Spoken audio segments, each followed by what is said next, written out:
Salut à tous, j'espère que vous allez bien, c'est Romain et on se retrouve aujourd'hui pour faire un point sur le mercato parisien. On va revenir de manière pêle-mêle sur toutes les lignes, la défense centrale, le latéral droit, le milieu et l'attaque, bien sûr le secteur où il y a le plus d'attentes. Mais commençons par revenir sur le dossier le plus concret car quasiment bouclé ce soir. On parle de la future recrue du PSG, la 4e cet été, sous réserve de la visite médicale qu'il va passer demain à Paris. Et entre-temps, bien sûr, Désiré Doué aura voyagé entre Rennes, son club formateur avec lequel il avait repris l'entraînement ces derniers jours après la médaille d'argent aux Jeux Olympiques, en attente d'un accord entre Rennes et le PSG qui a été trouvé en fin d'après-midi. Du moins, il a été divulgué dans la presse. À ce moment-là, on ne sait pas trop pour quel montant pour l'instant. Loïc Tanzi parle d'une base de 50 millions hors bonus, avec potentiellement beaucoup de bonus selon lui. Il y a des sources beaucoup moins fiables, quasiment inconnues, je vous les cite quand même, qui parlent de 55 plus 20 de bonus, mais c'est à prendre avec de grosses pincettes. Fabrizio Romano, lui, s'est pas emmerdé, il a dit montant 60 millions, bon en gros ce qui se disait dans la presse depuis un mois, donc on va attendre d'affiner un petit peu tout ça, mais à partir de 50 millions en base fixe, bien évidemment que c'est très cher, et le fait que le dossier ait duré aussi longtemps, ça a fait les affaires de Rennes, mais aussi du joueur qui ont pu maximiser leurs intérêts financiers.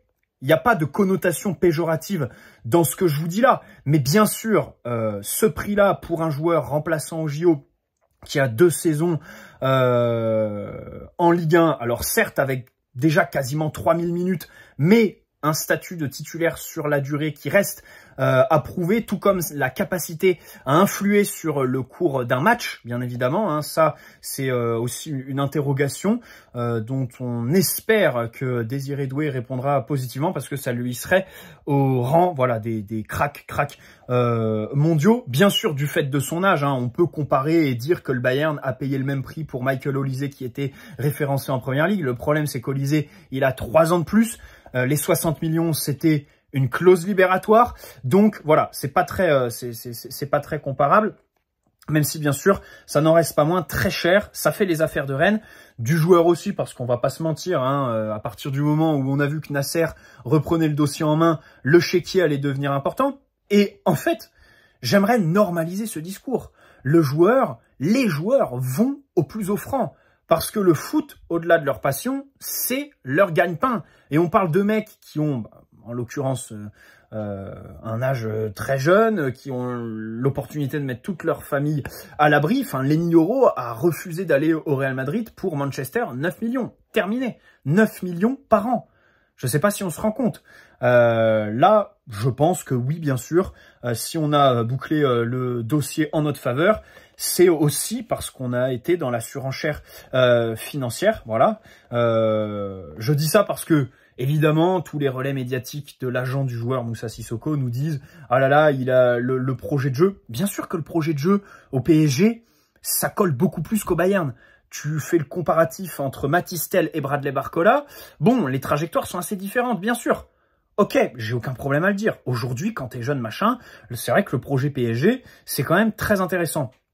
Maintenant, faire une croix sur la question financière, c'est être un peu hypocrite, voilà.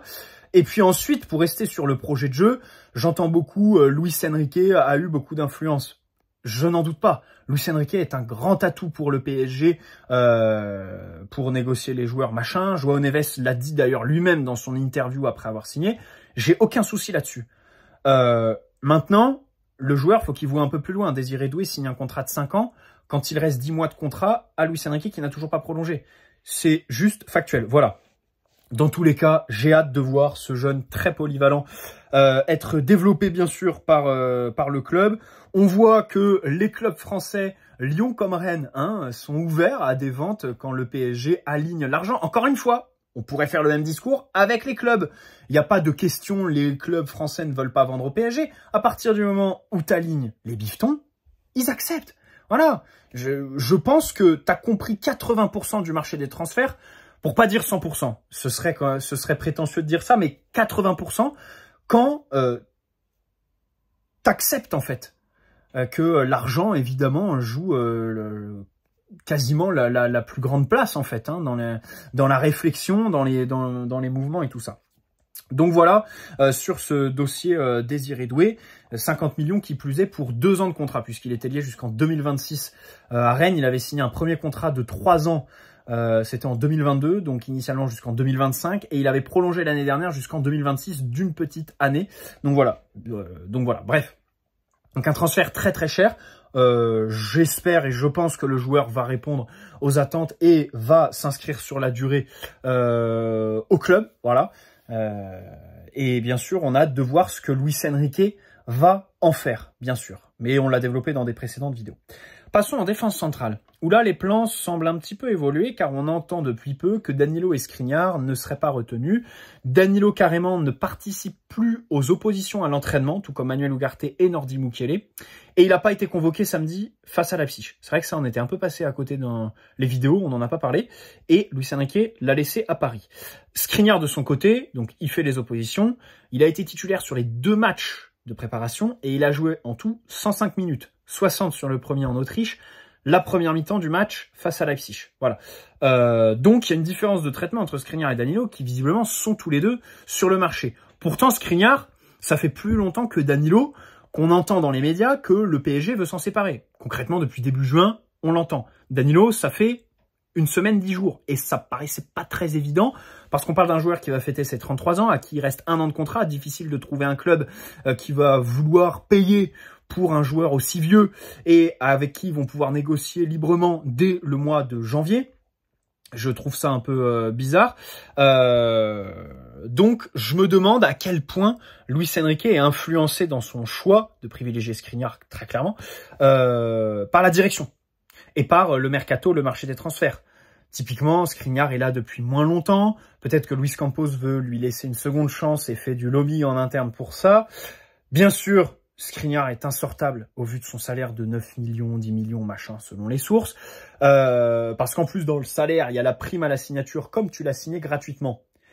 T'as pas beaucoup d'exigences en matière d'indemnité de transfert. Si Skriniar part à 10 millions, bon voilà, c'est un transfert où les 10 millions rentrent directement dans les caisses. Il n'y a pas d'amortissement à rembourser. Par contre, comme du coup, tu as lissé la prime à la signature du joueur libre sur les 50 contrats que tu lui as donnés, bah forcément, le salaire est gonflé. C'est pour ça qu'il y a certaines sources qui parlent de 14, 15, 16 millions. Bon, là, ça me paraît quand même... 16 millions, ça me paraît très, très surévalué pour Skriniar. Mais quand tu arrives dans ces eaux-là, faut prendre en compte, justement, la prime à la signature et tout ça. Bref, donc, dans tous les cas, il reste insortable au vu de son gros salaire, alors que Danilo, dans les médias portugais, ça parle de 3,2 millions bruts au PSG. Ce qui fait en net, ce qui était sorti dans les médias, 2 millions, 2,1, 2,2 millions, quoi. Donc c'est vrai que c'est pas énorme. Peut-être que Luis Enrique n'a pas d'autre choix que de privilégier Danilo pour un départ, justement pour tout ça. Parce qu'objectivement, je préfère gagner Danilo que Milan Skriniar.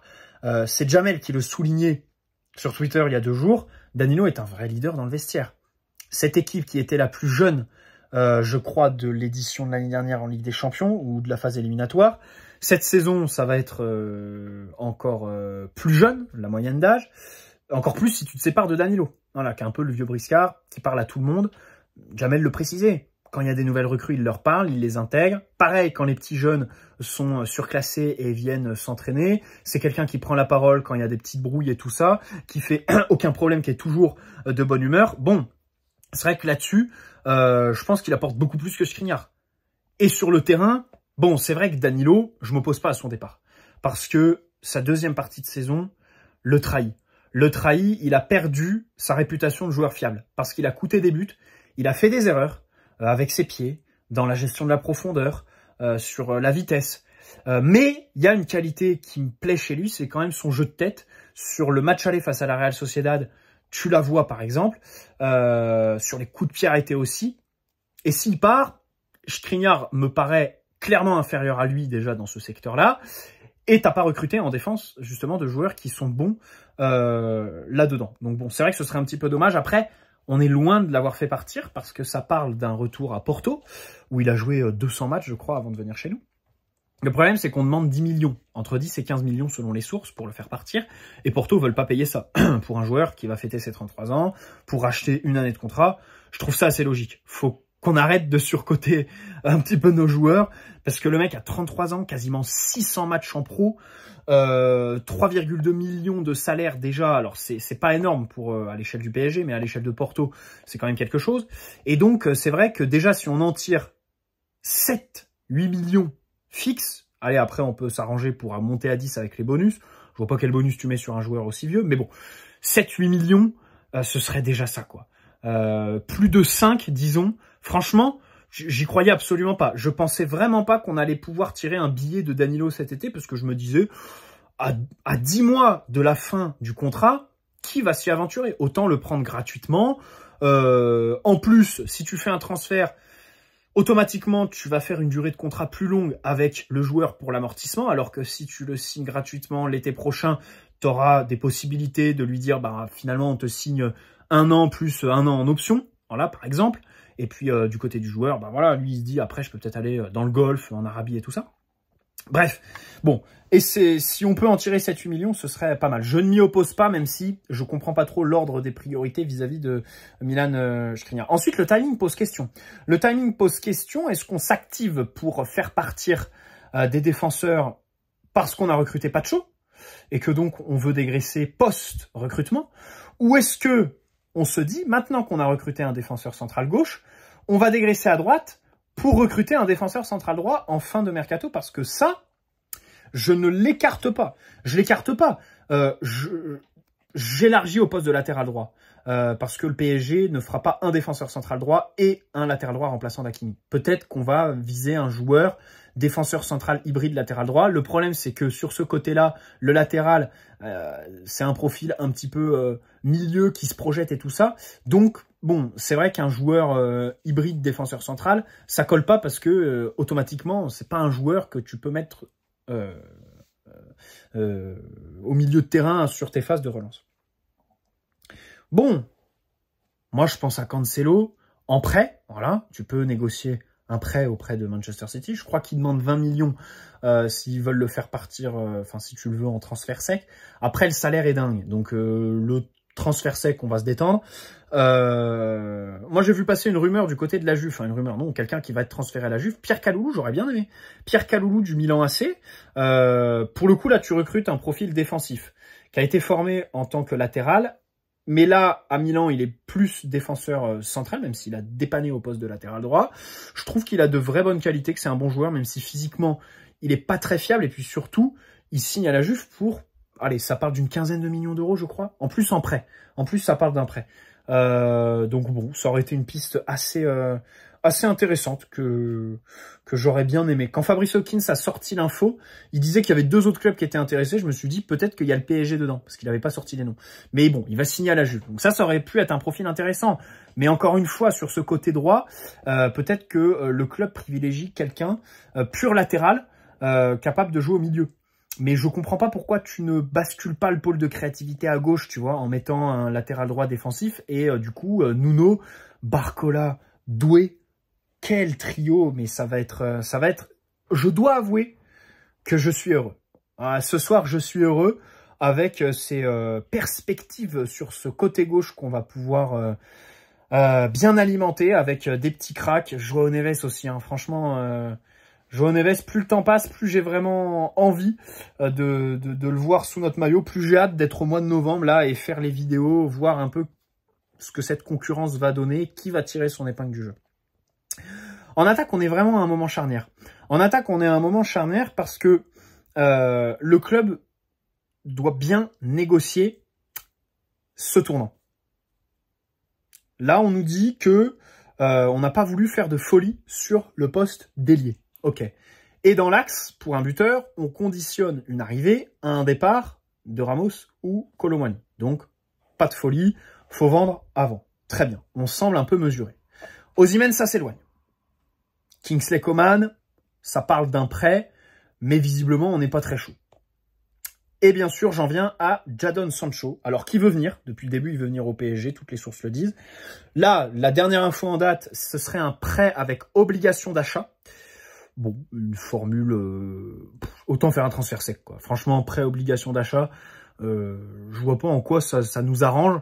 Je me demande même si c'est pas handicapant, parce que le truc, c'est que si le prêt fait que tu payes l'indemnité de transfert sur le prochain exercice comptable, ça veut dire que ton amortissement va aller encore plus loin. C'est-à-dire que si tu fais le transfert maintenant, que tu fasses signer un contrat de 5 ans sur Jadon Sancho, ton amortissement, il est jusqu'en 2029 si tu lui fais signer un contrat de 5 ans.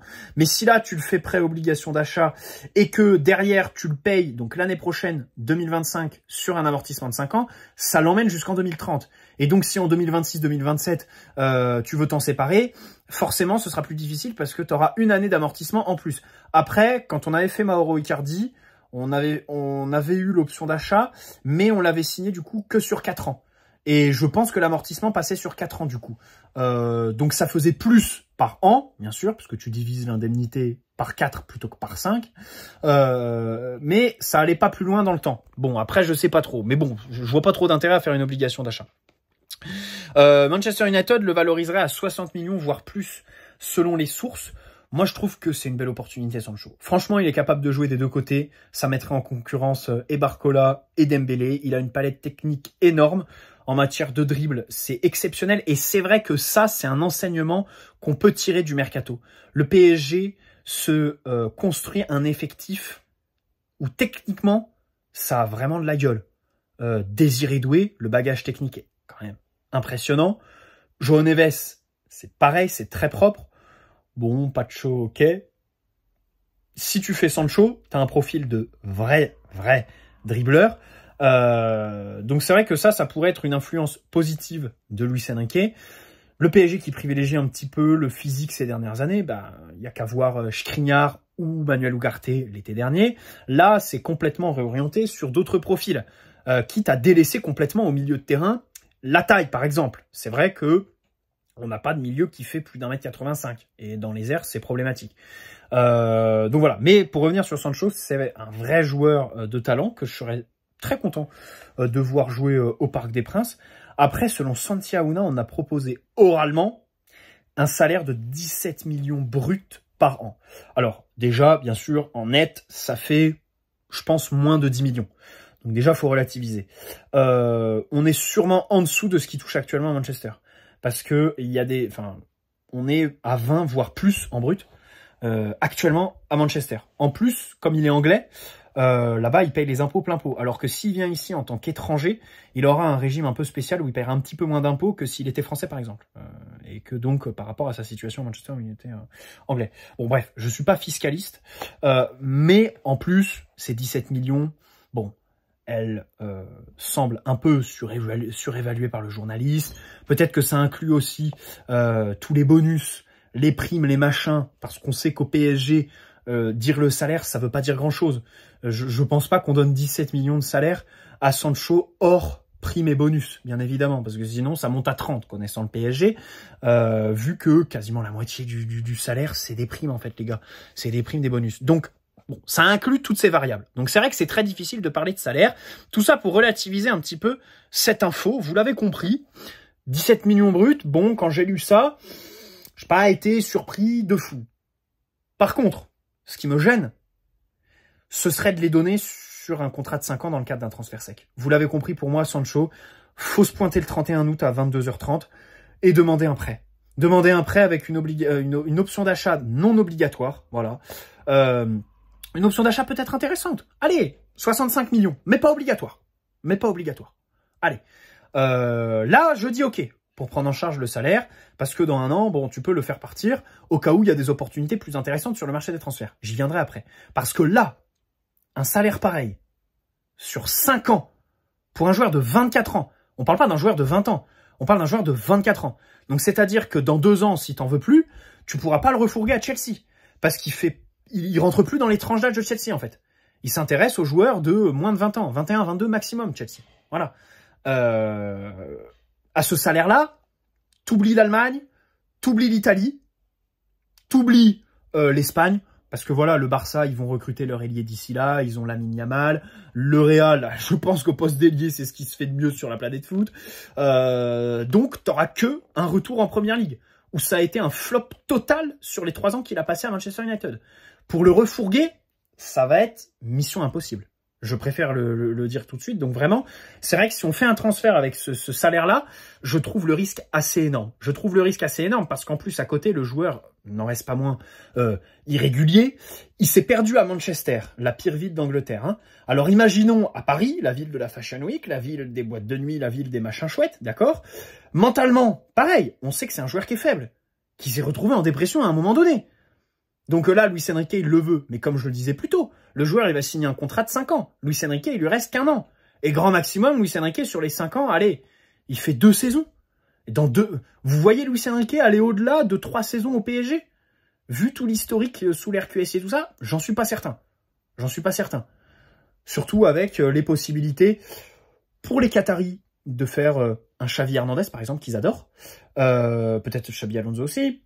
Guardiola, qui pourrait partir de Manchester City. Hein. On va aussi attendre le verdict de leurs affaires judiciaires à ceux-là, parce qu'ils ont quand même 115 chefs d'accusation. Là, il y a 115 possibles infractions, donc c'est assez énorme. Hein. C'est un dossier très long. Donc on verra. Et puis Luis Enrique aussi, peut-être que lui, il va partir à un moment donné, tu vois. Moi, je serais curieux de connaître à l'heure actuelle les relations entre Luis Enrique et Luis Campos, sachant que Luis Enrique ne veut plus 50-60% du mercato que Luis Campos lui a concocté l'été dernier, quoi. Donc voilà. Donc c'est vrai que ça fait un peu peur. Défensivement, pareil. Jadon Sancho, bon, il y a des interrogations sur son investissement défensif. Et là, je parle même pas en me projetant au cas où Luis Enrique part. Là, c'est avec Luis Enrique, en fait. Et c'est-à-dire que tu recrutes Jadon Sancho, allez, disons 50 millions fixes avec ce salaire de 17 millions, ok? Avec l'amortissement, ça te ferait un mec à 27-28 millions par an. Voilà, en tout, le coût de Jadon Sancho. Comparons avec un Gvara, qui coûterait donc 100 millions, disons, partons sur une base fixe de 100 millions, l'été prochain, par exemple. Je pense que l'été prochain, Gvara à 100 millions, ça peut se négocier. Surtout si cet été, ils font pas de grosses ventes avec Osimhen. Bon, disons 100 millions. Ou Gvara ou un autre ailier à 100 millions. Avec un salaire, disons, 2 fois inférieur à Jadon Sancho. Parce que Gvara, aujourd'hui, par exemple, je prends Gvara parce qu'il y a le salaire aussi. Il touche 1,5 million à Naples. Donc forcément, tu vas pas le foutre à 17 millions comme Jadon Sancho. Allez, grand max, tu le mets à 10, disons. 10, ce qui fait 7, 7,5. Allez, 10, 11. 10, 11 brut. Finalement, tu as 20 millions d'amortissement, 30, 31 millions de coût global. Tu es dans les mêmes eaux, en fait, à 4, 5 millions près que Jadon Sancho. Avec un joueur, bon, un peu autre. Et qui était surtout ta priorité numéro 1 au début du mercato, au-delà de tout ça. Donc c'est vrai que, bon, ça me fait quand même poser quelques questions, cette histoire de Sancho, si on le recrute pour 5 ans.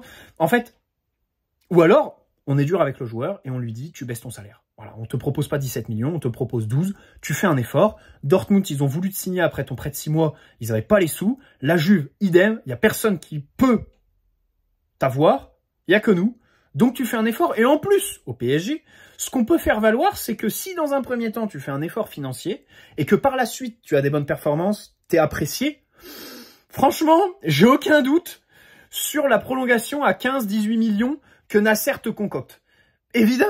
Évidemment que si t'es apprécié au PSG, Nasser te fait la prolongation et le contrat du siècle.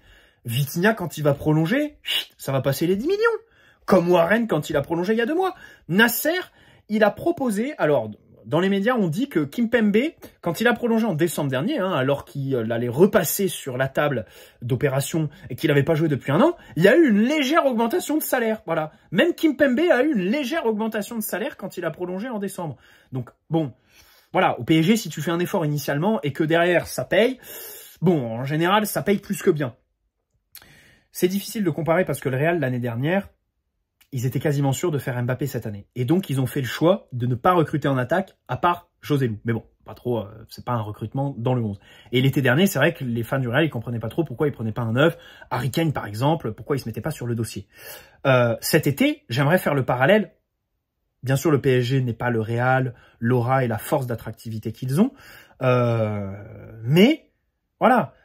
Typiquement, ne pas faire de folie cet été pour attendre l'été prochain potentiellement un marché qui s'ouvre.